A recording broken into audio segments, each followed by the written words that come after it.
Alright, so I'm gonna need you guys to pay attention to my health. We're doing a master dungeon. I'm about to get hit by a champion. I'm about to get hit by master bell keepers. I'm about to get hit by fire on the floor. And look at my health. Like, it just doesn't wanna go down. It doesn't wanna die. And if you see my face, even I'm surprised, because I'm normally a void guy and I like the void. I like the void explosion. I like the void heals. But when I'm playing master level content and I'm just healing like this, out healing all the damage, I have to switch. I can't just be playing on void when something like this is out there. So this is what we're going to be showing you in this video. We're going to be showing you how to make this build to the T, every single mod, every single aspect, every single fragment. So let's go ahead and get into it. So this is the actual build for the Titan. We're going to talk about 4 things to be exact. We're going to talk about the stats. We're going to talk about the mods each item has. We're going to talk about the aspects and fragments. And finally, we're going to talk about the exotic. So starting off for the Titan, I 100% recommend this season to go resilience first. So get yourself tier 10 resilience, and reason being is because you're going to get a 40% damage reduction from anything that you get hit with. Any incoming damage that you get is just going to be reduced by 40%, which is really good. On top of that, for the Titan, it's going to reduce the timer for your class ability, so you're going to have your shield quickly. It's going to come back quicker, and depending on what other mods is going to help you recharge, you know, your grenades, your melee, depending on what mods you put on to go along with your class ability. So definitely 100% resilience first for your Titan. Number 2, recovery. Recovery is really good for PvP. Is really good for PvE. Definitely stick to recovery. I know some mods that came out this season that are in the fire tree that make it so you don't really need to have recovery, but I decided to go the recovery route. Again, this is not the only way to play. There's multiple ways to play the game, but this is the route I decided to take.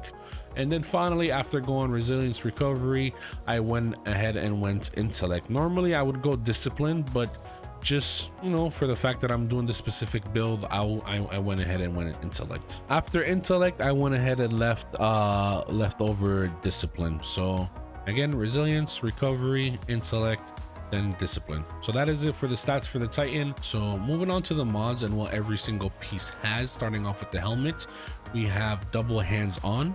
Hands on is going to give you more super energy on melee kill, and since we're going to be constantly using our hammer or throwing our hammer and getting a lot of melee kills with our hammer, it's going to give us more super energy towards our, you know, our class. So we're going to have our super more often, or more super energy more often. We're gonna have elemental light. Elemental light, what it does is gonna spawn a elemental well that matches your subclass when you use your super. So anytime you get a super kill, it should spawn an elemental well that matches your subclass, and we're using fire, so we're gonna see fire wells. Moving on to the arms, we have double focusing strike. And what focusing strike is, whenever you use your melee ability, is going to give you class ability. So it's going to recharge your shield, like your class ability for the Titan. So we have double of those, but depending on what activity you're doing, if you need champion mods or whatever, you can go ahead and swap one of those out easily. But again, we have double focusing strike at the moment, and that's going to give us our class ability every time we use our melee. And again, that goes with the fact that we're using our hammer constantly, so it's going to give us our class ability pretty often. Another mod we have here is high energy fire, and what high energy fire does is whenever you're charged with light, and I'll explain what charged with light kind of is later, or you'll see it as we move on with the next couple of mods, but charged with light will give you a 20% bonus damage to all your weapons once you're charged with light. And again, I'll explain how you get charged with light later on for the people that don't know. And then we also have a resilience mod over here.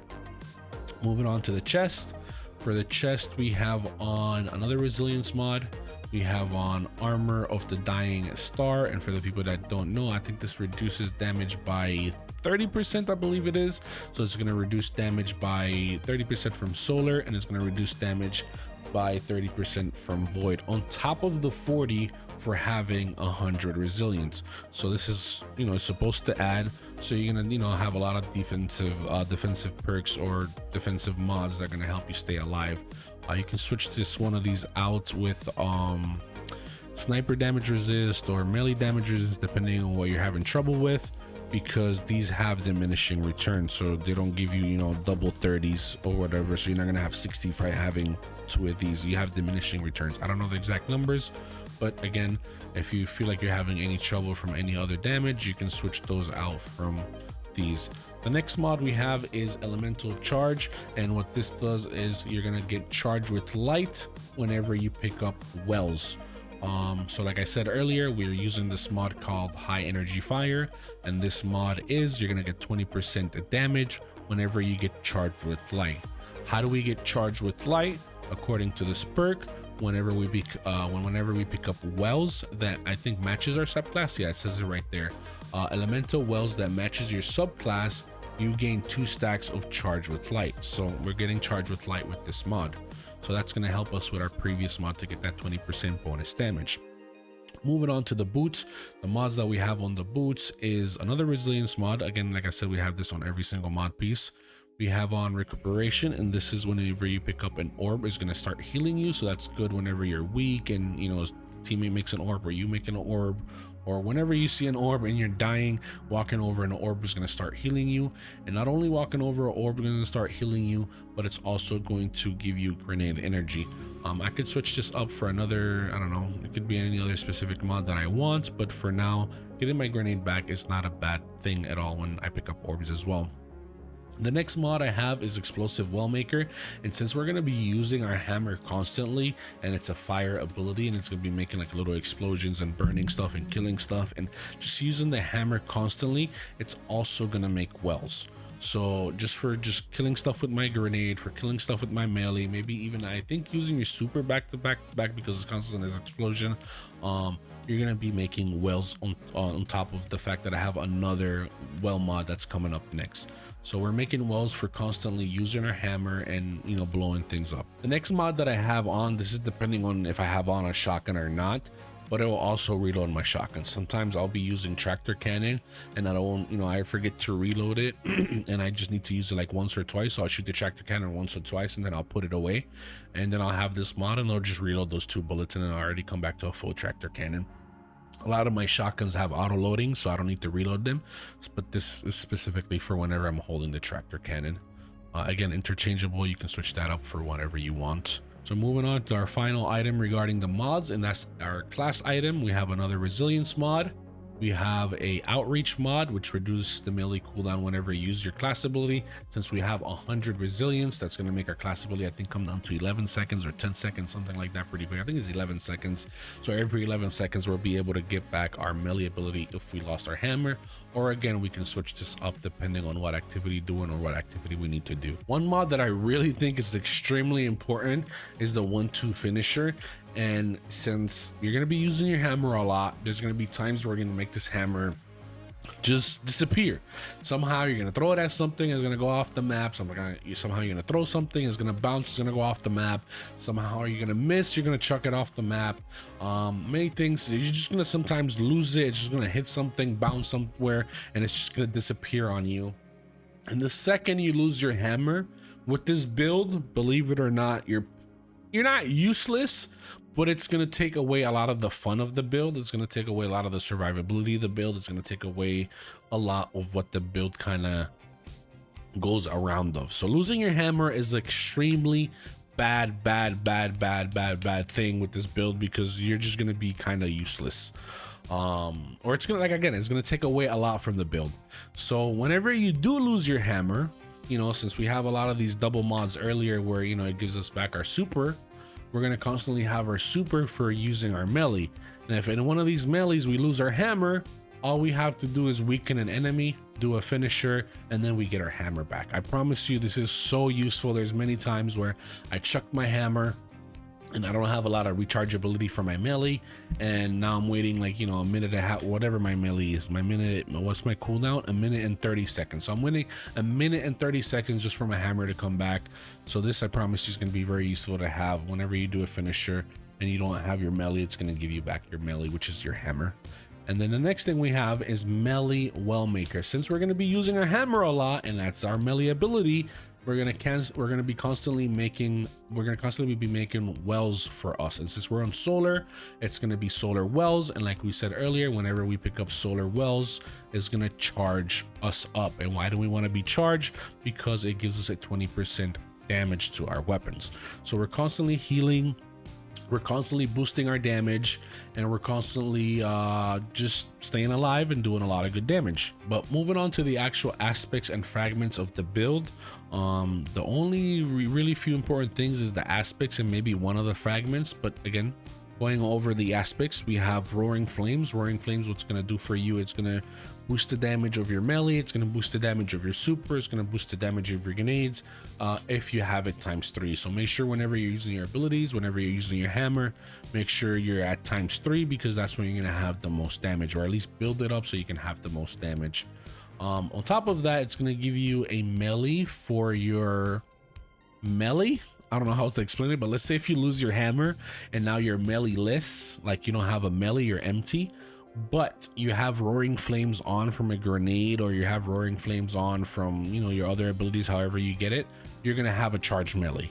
So it's gonna help you make a sunspot, it's gonna help you stay alive. So in a way, just have that, you know, in the back of your head. Whenever you lose your hammer, if you have Roaring Flames, you still have a charged melee in a way that you can just go punch people with. And the next one is Soul Invictus. And Soul Invictus is going to keep you alive, because every time you use your grenades, anytime you use your melee, anytime you use your super, you're going to make a sunspot. And this sunspot is going to give you restoration. And restoration is very important to keep you alive. But you need to know that restoration is a timer. So it's not just for being in the sunspot, you need to constantly make these sunspots so you're constantly getting this restoration perk recharge. I'm not sure about the timer, because every time I get this timer, I have multiple buffs on my screen, so I can never really see my restoration timer. Sometimes I get a quick glance at it, but I don't get to see the full actual timer, and the screen is not telling me the actual timer of restoration. But just know, every time you make a sunspot and you walk into it, it's going to give you restoration. And what restoration is that just unlimited heal that keeps you alive. And again, so to keep this unlimited heal going back to back to back to back, is you want to keep killing stuff with your melee ability. Your melee ability is going to make a sunspot, because we have Soul Invictus, and that's what's going to keep you alive pretty well throughout almost any encounter. Until now, I haven't had a problem with any encounters. Nightfall, 100k story, anything on master content, the master dungeon, no problem at all with this build. Just run around throwing my hammer, unlimited heals, and also unlimited damage. So again, remember, you want to get Roaring Flames active, so you want to get, like, you know, stacked up ×3, and then start using your melee abilities like crazy, because you're going to do the most damage. On top of that, just to kind of add to the damage that you're going to get from Roaring Flame ×3, I'm going to go to the exotics, and then I'll come back real quick to the fragments and stuff. So while having Roaring Flames ×3, you also need to know Synthosips. And what Synthosips, for the people that don't know, it increases your melee lunge range and improves melee and super damage when you're surrounded. So whenever there's at least three or more enemies around you, you're going to get a crazy buff. I don't know what the number is, you're going to have to do the Googling and the searching, but you're going to get a crazy buff to your melee ability. This is how your hammer becomes crazy. Since you're going to be constantly using your hammer, right, you're going to be constantly getting Roaring Flames ×3, right, Roaring Flames ×3, so you're going to get the bonus damage for having ×3. On top of that, you're going to get a crazy damage bonus for being surrounded from enemies. So you're literally just running around throwing hammers at everything, even at master level content. I don't know about GMs are not out, but I remember even using this build in GM previous season. This is not a new build. I've been using this build forever, but I'm just showing it to you guys because, you know, it's solar season and everybody's been asking me to make the build. But again, you get it? I'm not going to repeat the whole thing again, but like Roaring Flame ×3 and the Synthosips is what's making the crazy damage for your hammer. Going into the aspects, I mean actual fragments, before I forget, the one important one, it's really this one, literally Emperor of Torches. And what is it going to do? It's going to give you radiant when you use your melee attack. Since we're going to constantly be using our hammers over and over and over and over again, we're going to constantly be getting radiant. And what radiant does, it gives your weapons a 25% weapon damage. At least that's what I got from the chat. I didn't check in Google, I didn't get the confirmation. but just from using your hammer on anything, it could be a boss, it could be an ad, it could be for a kill, it could be just for a hit, you're gonna get radiant. And what radiant does, it gives you and your allies a 25% weapon damage to all your weapons. So if you're doing a boss activity, that's really nice to have, mostly for the final dungeon boss. It's really, I mean, it's really good almost in any encounter, just because you're gonna get a 25% weapon damage boost to your weapons just for becoming radiant. The next thing that I have that kind of goes along with this mod is the Ember of Solace, I think that's how you say it. And what it does is radiant and restoration effects applied to you have increased duration. So whenever we get that crazy perk for healing restoration, this is going to give us extra time for restoration, so that's really good. And on top of that, is going to extend the time of radiant. And again, what radiant does is going to increase the damage of our weapons by 25% for me and my teammates. So have an extended time. I don't know if it's just for me. I believe it's just for me. I don't know if it's just for my teammates. My teammates would have to have their own mod on to get the extended effect, but it's nice to have for me, mostly because of restoration. Radiant, we have here Ember of Wonder. Rapidly defeating multiple targets with solar ignition generates an orb. I don't really see this happen too much, but it does give me a 10 resilience, which helps me with my build. That way I can have 100 resilience. So that is really the main reason that is there. I mean, I don't notice the orb. Maybe it does happen often, maybe it doesn't happen often, but it's really here for the 10 resilience the most. And that's why I say, you know, it doesn't really matter what you put here unless you really, you know, don't need that 10 resilience or whatever. You really don't need those orbs. And finally, solar ignition spread scorch to affected targets. What happens here is that whenever you start when your targets explode from fire, they'll be able to make more fire.